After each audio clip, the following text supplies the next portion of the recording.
It was a very uneven first half of baseball for the San Francisco Giants, but when all was said and done, a lot went right, a lot went wrong. So we're going to talk about the team at large and the individual performers who stood out for the Giants in the first half next. You are Locked On Giants, your daily San Francisco Giants podcast, part of the Locked On Podcast Network, your team every day.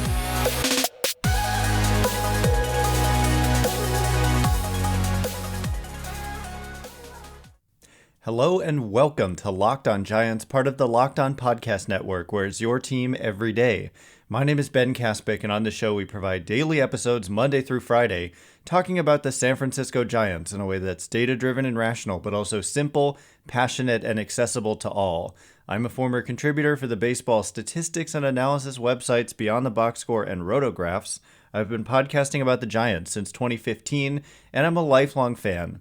Thank you for making Locked On Giants your first listen every day. We're free and available wherever it is that you get podcasts. And coming up on today's show, we're going to recap the first half, not talking about all the games per se, but really look at some of the numbers from the team at large and the individual performers. Like I said, it was uneven, but when all is said and done, the Giants, I should probably start with their record, right? They're 48-43. Their run differential is plus 51, meaning simply they've outscored their opponents on the year by 51 runs, which is quite good. And that run differential actually has an expected record of 51-40.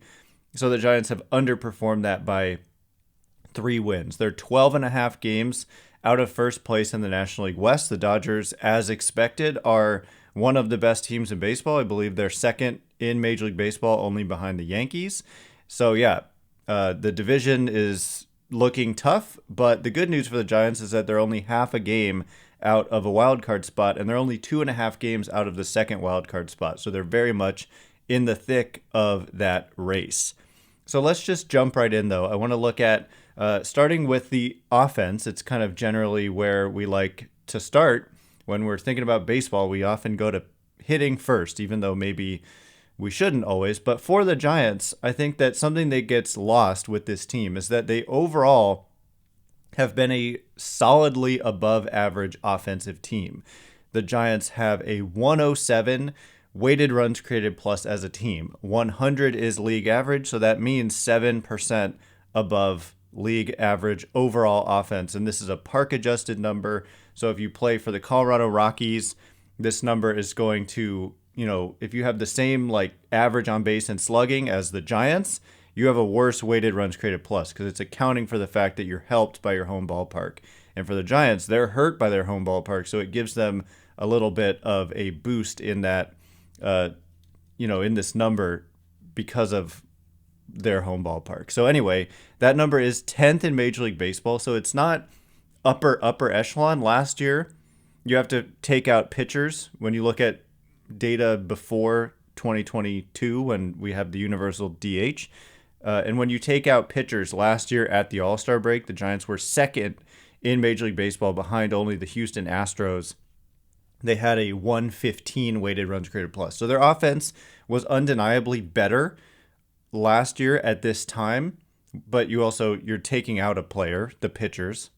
So adding an extra player, it kind of puts an extra burden on you, although in theory that extra player is a DH, and the average DH is above average. So maybe I'm wrong to say that it might hurt you a little bit. But overall, worse, but still better than average. And it's important to note that across the board, offense is down in Major League Baseball, and that's why using a number like this that compares you to a league average adjusted number is much better than looking at last year their batting average was this and this year their batting average is this, because the league averages change. And so last year, and I don't just look at batting average first of all, but secondly, it's important to note that the league averages are down in things like on base percentage and slugging percentage and isolated power. So a number like weighted runs created plus is better because everyone's on the same playing field every year. And so and you can compare it year by year. And it's like, how much better were you than the league average, whatever average was in that year? So with that clear, they were at 107. So we're going to look at big picture stuff first, and then we'll dive into kind of the dirty details on all of these different elements. But the issue for the Giants non-pitchers, so I want to say position players, but I'm also counting DHs. I'm talking about not the pitchers, but everybody else. So they were hitting at an above average rate, 7% above average, but the defense was just so bad that it brought the overall production by their position players down to a more league average level. So by Fangraphs wins above replacement, the Giants non-pitchers were only 16th in Major League Baseball at 10.8. To put this into context, the Yankees are number 1 at 22. So about twice as much production overall. And this is factoring in offense, base running, and defense. And so the Giants hit at the 10th best rate, and yet overall their position players were only the 16th most productive when we factor everything in, because the defense was such a net negative. So by outs above average, the San Francisco Giants in the first half of the season, second worst in baseball. It kind of ticked up in the last week and a half or so, and it corresponded with the Giants playing much better. They were dead last, but they improved upon it in the last several games of the first half. And so they're at minus 29. The Nationals are at minus 32. Since we talked about where the Giants were last year in weighted runs created plus and that they fell a little bit, again, minus 29 outs above average as a team this year so far. Last year for the whole season, they were at plus 27. And that's what's so staggering about the Giants' offensive fall, is that it's a lot of the same players. And they went from overall on the season, it doesn't let me sort by, halfway through last season, but they were certainly, let's just call it halfway-ish to 27 last year at this time. And this year at this time, minus 29. So just a huge step back defensively with a lot of the same players. And that's why it was hard to say that you definitely saw this coming. In 2020, yes, they struggled defensively at times, but in 2021, they really didn't. And it's a lot of the same guys. So it's kind of hard to explain, but that's just been the reality of it. So base running, which was such a big problem, it was like kind of the only area we could point to last year and say that the Giants didn't do well in this area. This year, they're doing much better. They're at, Fangraphs says, 3 runs above average with their base running. And this is not just like steals. This is getting thrown out on the bases and taking extra bases. And it's a little bit surprising given that the Giants are not a team that takes extra bases very often, and they often can't score from second base on a single. We call it scoring position. They'll often get a hit with a runner in scoring position. And if you're just listening, I did air quotes, scoring position. You can't get a hit. I mean, you can't score even if you get a hit sometimes if you're the Giants.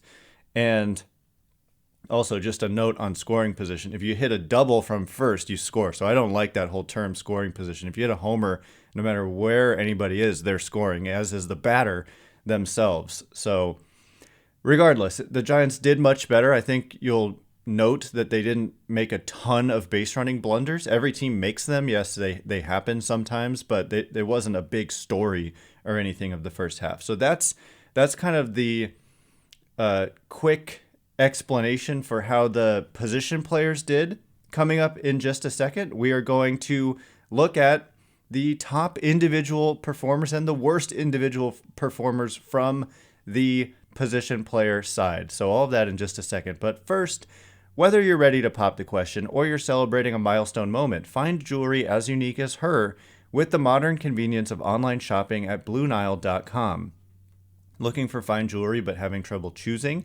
Blue Nile has jewelry experts on hand 24/7, available via phone or chat to help you find a memorable gift at every budget. And for me, that is huge. I enjoy this with car shopping as well. The modern convenience of online shopping, it really is a game changer. This is not the type of thing, even though traditionally it's been done in a store, if I can do this online and get that personalized expertise online, to me, it's a game changer. So make your moment sparkle with jewelry from BlueNile.com.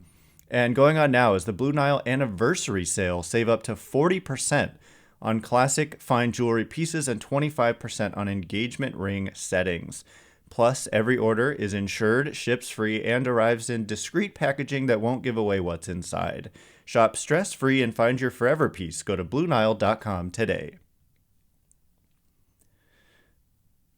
All right, here we go. We're going to talk about the individual performers on the Giants. We're going to hand out an MVP award for the Giants in the first half, and we're going to look at some of the reasons things went wrong. We'll look at some of the players who didn't live up to expectations. So when we talk about an MVP, it's pretty clear, and we'll get to the pitchers next, that the MVP of the Giants was a pitcher. The offense is just kind of a sum of the parts offense. They don't have a Juan Soto or an Aaron Judge or a Bryce Harper or a Buster Posey. Last year, Brandon Crawford was their MVP offensively, at least. Yeah, I mean, he was their best player. He finished 4th in National League MVP voting, but as we'll see, he just was not the same guy in the first half of 2022 at all. So they've got some guys at the top. They've kind of got a collection of 4 players, none of whom are Joc Pederson, believe it or not, who by Fangraphs wins above replacement were their best 4 position players. And this is kind of an ongoing conversation, and it also is reflects the fact that Joc Pederson really kind of struggled in the last couple weeks of the first half of the season. He had like 1 or 2 hits in the last, 25 at-bats or so. So, yeah, I mean, that's the thing. For Joc Pederson, he does really well at his primary purpose on the roster, which is to hit right-handed pitching. And hit right-handed pitching he did. I think he did pretty well against lefties as well, but the normal caveat, platoon split samples in individual seasons are just too small to really read into at all. Peterson in his career has crushed right-handed pitching and been bad against left-handed pitching. There's no reason to expect that to have changed this year. He's the same guy, is what we should expect, even if the numbers show differently. And that's why if you're watching on TV and they're like, wow, this reliever, he's got reverse splits, it makes no sense. I don't understand. Well, it's called a small sample. Individual year of a player's platoon splits is too small of a sample. We need multiple years in order for it to stabilize. And so for Peterson, he's had those multiple years. He's a platoon guy, hits righties much better than lefties. And that's what he did for the Giants. I mean, he hit righties well. He may have hit lefties well as well, but that was his thing. He's not a great defender. He's not a great base runner. No offense to Joc Pederson. He's good at what he does. His salary is reflective of what he does. He's not Juan Soto. Juan Soto is not a platoon player. Juan Soto is going to go out there and hit righties at a ridiculous rate. That's even better than Peterson. He's also going to hit lefties at a very good rate. More than enough to warrant being in there every day. Juan Soto also not a great defender, but I digress. So the top 4 position players, according to WAR, Fangraphs WAR, which is, again, factoring in hit offense, base running, and defense, and the position that you play, which matters too. The top 4 players kind of all bunched together for the Giants. Austin Slater, Mike Yastrzemski, Wilmer Flores, and Thairo Estrada. And so Austin Slater was kind of amazing because he actually leads the pack by a tick, and he had by far the fewest plate appearances among any of those 4. So Slater really, really excelled in his role. And a big part of that number is that he's also a good base runner and he's also a good defender. And for Yastrzemski, also a good defender, but a less premium position, plays more right field as opposed to center for Slater. And the hitting was not as good, but wins above replacement is a cumulative number. So playing more, he had almost twice as many plate appearances as Slater. It's not as impressive to put up the same wins above replacement number in twice as many plate appearances. Like in theory, if Slater had double the plate appearances, he could have double the wins above replacement. But that's not entirely how it works, because a lot of the success for Slater has come from the fact that he's been used primarily in a position to succeed, which is against left-handed pitching for Slater. Again, it's one of those things where the numbers this year show more success against right-handed pitching as well, but he has a track record of big platoon splits. And so unless, he deserves a shot to play more against righties, I would say, but they have a crowded outfield of left-handed hitters with Peterson, Yastrzemski, Wade, and Luis Gonzalez that you're not just going to sit one of those guys in favor of Slater necessarily. If somebody gets hurt, yeah, give Slater that shot. But as it is, I think that it's working just fine. He's sprinkled in some everyday playing time, but mostly he's just really good at what he does, which is hitting left-handed pitching, being a good base runner, and being a good center fielder. So it's hard for me not to give him my MVP award, but I'm actually not going to because he's a part-time player. And I think what Wilmer Flores actually did in the first half, again, I'm giving this to a position player because I feel like I'm saying position player MVP. The actual most valuable player on the Giants was a pitcher. But Wilmer Flores, just because he filled in for so many different guys, like he's not necessarily supposed to be an everyday player on this roster, but when Evan Longoria was out, he was playing a lot of third base. He's played some second base. He's DH'd. He can play first, and he's just done well in that role. And he hasn't really been too much of a drag defensively this year. I think at third base, you start to see some issues and some throwing issues. But at second base recently, he's been pretty solid, and he's just had some big hits. He's just Mr. Reliable. He doesn't strike out. He hits for power. He can draw a walk. He went on this great stretch of drawing walks. So Wilmer Flores, look, again, we'll get to the pitchers. They've been way more valuable than Wilmer Flores, a couple of them. But Wilmer's kind of the glue, and I don't know exactly where they would be without him, but I don't quite want to think about it because he's been that important. But you can make a case for Joc, Flores, Slater, Yastrzemski, even Thairo Estrada, Luis Gonzalez, a big bright spot, but just simply didn't play as much as a lot of these other guys because he didn't start the year on the team and he got hurt in addition. So Luis Gonzalez, bright spot. Numbers have fallen as I said they would. He's down to 282 average, 343 on base, 414 slugging. Still a 116 weighted runs created plus. Still a guy with minor league options. And so if they have to, if the numbers continue to slide, he can be optioned, and that's a good thing. So yeah, the veterans, they didn't get much out of Brandon Crawford. 82 weighted runs created plus, currently on the injured list. On the injured list twice in the first half of the season. Struggled at times defensively as well. Evan Longoria, kind of the same story as last year. He's actually been pretty good when he's been out there, but he hasn't been out there consistently due to some injuries. Joey Bart, for all his struggles, 44% strikeout rate, has managed a 96 weighted runs created plus thanks to a 13% walk rate, which is really healthy, and he's also been a quite good defensive catcher as well. Brandon Belt has gotten hot, and that's important. Maybe it's unfortunate that the All-Star break happened when it did, because Brandon Belt was starting to get hot, and we all know that when he gets hot, he can stay hot and carry a team for a month, and then you look up and his numbers are great. So that's just always been Brandon Belt. So hopefully he can keep that going and stay on the field. His knee has been an issue this year. He hasn't been able to play on the field as much, and he's certainly not running well either. But overall, the numbers are kind of coming around for Belt. Darren Ruff has been somewhat of a disappointment, but has had some big hits and turned it on lately. They traded some guys. I'm looking at Mauricio Dubon, and he's gone, but he was one of their better defenders. I just want to get to LaMonte Wade Jr. has only played in 24 games, and he hit a splash hit in his last game, but overall just hasn't made much of an impact because he hasn't been on the field very much.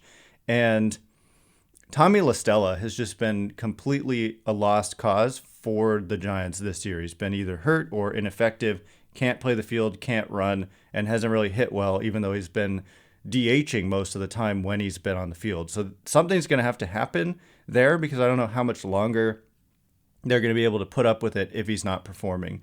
Donovan Walton got quite a bit of playing time, and it just really didn't go well for Donovan Walton. So coming up in just a minute, we are going to turn our attention to the pitchers on the San Francisco Giants. This is where things get interesting. This is where their two, arguably, most valuable players are. And also, the bullpen, which was such a strength last year, hasn't been this year. All of that in just a second. But first, betonline.net is the fastest and easiest way to check in on all your betting needs. Find all your favorite sports and events at the #1 online source for odds, lines, and games. Find reviews and news of every league, including Major League Baseball, NFL, NBA, NHL, combat sports, esports, and even golf. I actually just tweeted something out yesterday. They had the odds for Juan Soto's next team if he's traded, and I was quite intrigued to see that the San Francisco Giants, actually according to BetOnline, are the third most likely destination for Juan Soto if he's traded. Top two teams were New York teams. Maybe those odds are just taking advantage of New York big market, fans who want Juan Soto on their team. Maybe they're reflective of that. But I just did think it was interesting that Juan Soto was third. I'm not sure I agree with that, but it is interesting. So you can check that out. BetOnline continues to be the top resource for all your sports wagering information, from live betting to scores and podcasts that have you covered. Head to the website today, BetOnline, or use your mobile device to learn more about the trends and action happening today. BetOnline, where the game starts. All right, here we go. We're going to talk about the pitchers on the San Francisco Giants. I think we covered the position players for the most part. As I said, it's a sum of the parts position player group that has overall been solid. And so it's impressive that they can piece this together and put out a team that has scored the third most runs per game of any team in baseball, and also has a 107 weighted runs created plus, just solidly above average hitting. Even though it might not feel that way sometimes, it's truly, again, that's where it comes into play, that hitting is down. So it looks worse than last year. Even if they were the same relative to average, they're worse than last year because offense has been suppressed this year. And it probably has a lot to do with the humidor and the baseball. So that's a whole other conversation. But it is important to know that. And that's why a number like weighted runs created plus is so important. Which NFL stars, by the way, moved the betting line the most? Starting on July 18th, Locked On gives you the 50 most valuable players in the NFL from the odds makers at BetOnline. Available July 18th on the Locked On NFL, wherever you get your podcasts, and on YouTube. So let's talk about some Giants pitchers for not just a minute, but for a while here, because they, for me, are... if you look at the top two players on the Giants this year, I think it's far and away, actually, Carlos Rodon, number 1, and Logan Webb, number 2. So it's funny because there's all this criticism of the Giants offseason, and I just have to say, they're two all-stars, and a lot of fans seem to think Joc Pederson is easily their best position player, but I would argue that he wasn't, as I just did. And Carlos Rodon. Those are the two all-stars for the Giants. And Peterson was in the starting lineup. And Rodon, if he had played in the All-Star game, he didn't because of a split nail. He's been great. And as I've continually said, he could win the Cy Young Award when all is said and done. That very much is still in play for Carlos. So Carlos, according to Fangraphs wins above replacement, and I say this all the time, which uses FIP instead of ERA to calculate wins above replacement, is at 3.8, which leads Major League Baseball. So Carlos Rodon has just been undoubtedly a great addition for the San Francisco Giants. And so for their starting pitching, let's just start with that. Their starting pitching in terms of earned run average, they have an ERA that is, believe it or not, 5th best in Major League Baseball at 3.57. Their fielding independent pitching is first by a mile at 3.06. The next closest team is the Dodgers at 3.51. So basically half a run higher are the Dodgers than the first place Giants in fielding independent pitching. And think about the name of that metric, fielding independent. And so the Giants fielding has been hot garbage this season. I'm not saying it will continue to be, but it was for much of the first half of the season. And so that's why a number like fielding independent pitching, it's basically saying to you, this is maybe what they would be doing if you just take away all the weirdness defensively for the Giants. So we thought going into the year that their starting pitching would be a strength and they would be one of the best units in baseball. And I would say that these numbers show that that is the case.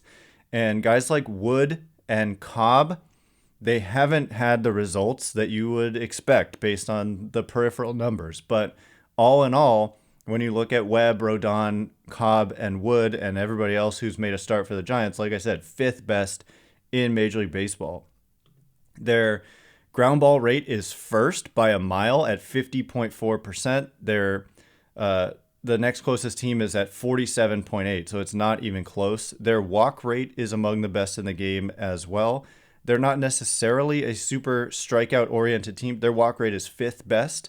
Their strikeout rate, and again, this is all starting pitchers, is 9th best. So just all in all, it's a very good starting pitching group. And if Cobb and Wood can kind of get that positive regression, basically if the defense can get the positive regression, and therefore I think the results will come for Cobb and Wood, then Rodon, Webb, Wood, and Cobb, like that is a group. And then you add Junis, who had a very nice first half of the season when he was healthy, and then he came back on Sunday and got roughed up a little bit. But before that was very good out of the rotation for the Giants. It's a pretty darn good group. And Webb and Rodon are not two guys you would want to see in the postseason, especially in a best of 3. Like you could easily lose both those games just from great starts by those two. So that's why if the Giants can like find a way into the playoffs, they have a shot. And it begins and ends with the starting rotation. So anyway, the relievers, let's just talk about the relievers for a second. Overall, the Giants bullpen put up an ERA that was, I have to scroll a little bit to find them. Wow, 23rd in Major League Baseball at 4.19. So not very good. 23rd best ERA.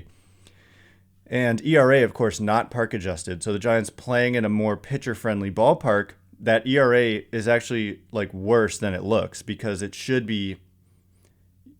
be helped by their ballpark, and yet they have a bad ERA is what I'm trying to say. But the FIP, the fielding independent pitching for the pen, is 12th best at 3.80. So not great, but also not whatever the ERA was, 23rd. So both the starters and the relievers have been hurt by the defense, it would appear. Ground ball rate by the bullpen, 45.7, and on and on. The bullpen just hasn't been a real strength for the Giants. But I just want to, point out that the most valuable players on the Giants, like I said, Carlos Rodon, Logan Webb. I think Logan Webb deserved to be an all-star. Carlos Rodon is 5 innings away from being able to opt out of next year's deal, so he's probably going to opt out unless there's some kind of freak injury, in which case he can opt in even if he's hurt. So it's kind of a lose-lose for the Giants at this point, but that was to be expected going into the year.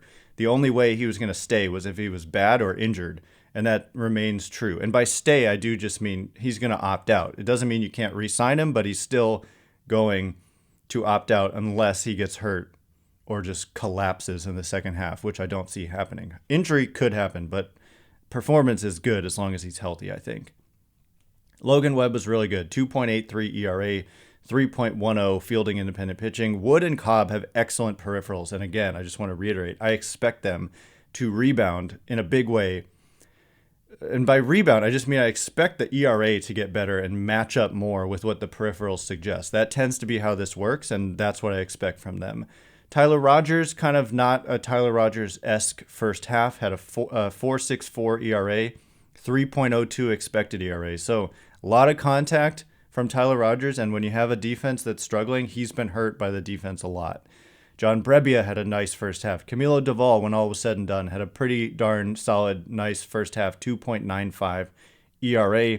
Brebia was at 2.45. Leon, 3.31.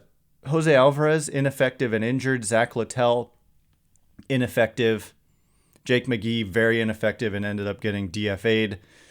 Sam Long had a pretty nice first half, actually. Luis Gonzalez on the mound had a decent first half. Anthony DeSclafani, of course, ineffective and injured and out for the season. So those are kind of the guys who stand out, and that is all the time we have for today. Thanks again for making Locked On Giants your first listen every day. Now make your second listen Locked On MLB Prospects. Host Lindsey Crosby is a prospect encyclopedia, and he's going deep on the MLB stars of tomorrow. It's free and available wherever you get podcasts. Once again, my name is Ben Kaspick. Check me out on Twitter at Ben Kaspick, Kaspick. If you like this show, please consider rating it or leaving a review. It helps me out a lot, so thanks in advance, and thank you to everyone who's done so already. Can't wait to be with you again tomorrow. We're going to be doing a mailbag, so look out on Twitter for the prompt today. And then, of course, baseball is back tomorrow. Giants at Dodgers for 4 games. So please come back. We do these shows every single weekday. Can't wait to be with you tomorrow. Thanks again for listening. Stay locked on Giants.